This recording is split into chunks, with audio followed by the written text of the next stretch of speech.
Situação de Alexandre de Moraes se complicou de vez.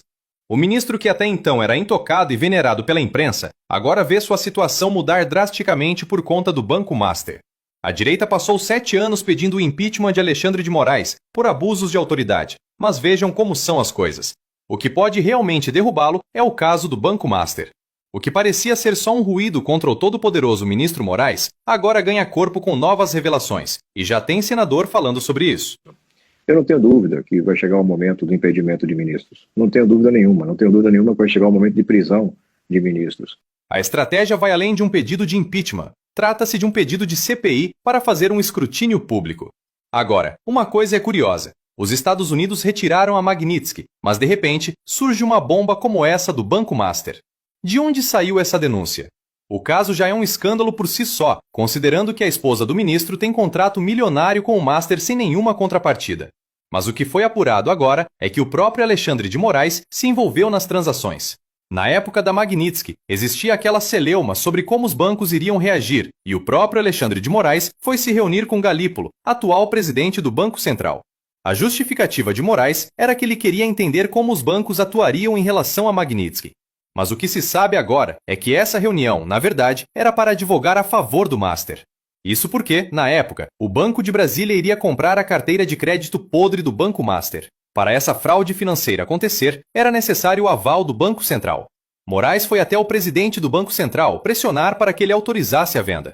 No final, Galípolo não autorizou, porque a coisa era tão escandalosa que ficaria difícil segurar. Mas a advogada do Banco Master é a Viviane Barsi, e não o ministro da Suprema Corte. Então, acredito que não preciso explicar muito que essa intermediação do ministro nessa venda é crime.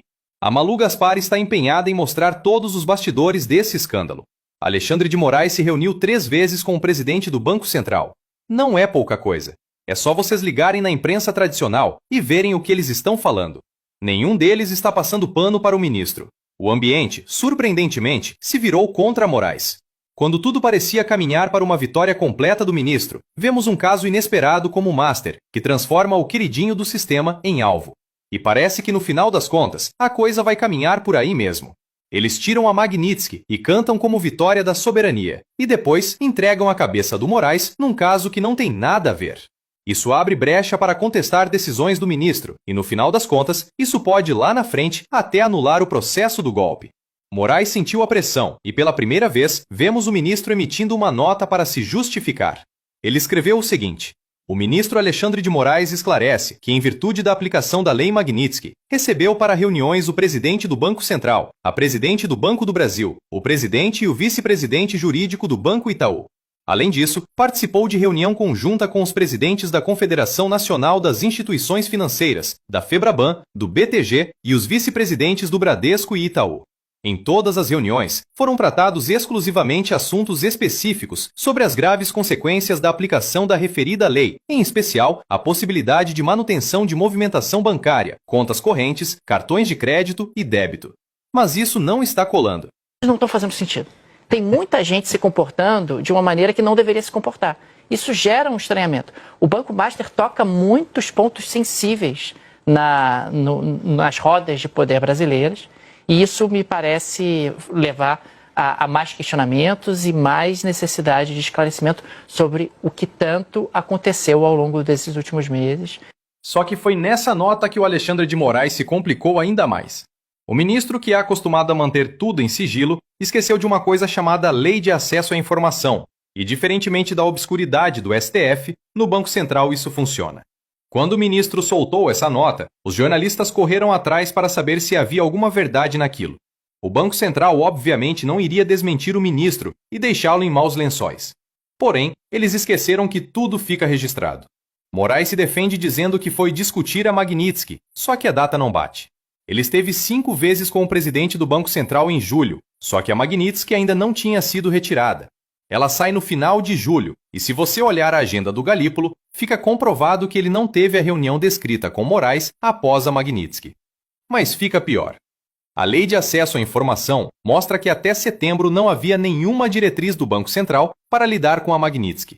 E para enterrar de vez essa mentira do Alexandre de Moraes, o Banco Central, via Lei de Acesso à Informação, afirmou que não poderia dar esse tipo de consulta ao ministro por se tratar de matéria jurídica. O próprio Banco Central escreve: emitir percepção, opinião, entendimento institucional é sim uma atividade essencialmente consultiva, de prestação de assessoramento jurídico a terceiros, que não está entre as competências desta autarquia e também foge ao escopo da lei. Que paulada, hein?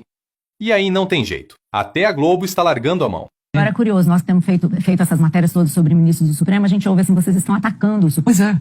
Não é um ataque, gente. Mas Não está existe uma defendendo questão de ataque. os juízes. Existe Você quer que o Supremo melhore. a gente cumprindo o nosso papel. Se eles não cumprem os deles, a gente não pode fazer nada. O fato é que a gente cumpre o nosso papel. Nosso papel, como imprensa, é fiscalizar todo mundo que tem posição de poder, que usa o recurso público. A nossa missão não é com A ou B. A nossa missão é com o leitor, com o ouvinte, com o assinante. Nós estamos aqui para isso. Essa é a função do jornalismo. Nós também sabemos que para fazer uma coisa, a gente tem que deixar de fazer outra. Tem coisas que nós, como jornalistas, não podemos fazer. É assim.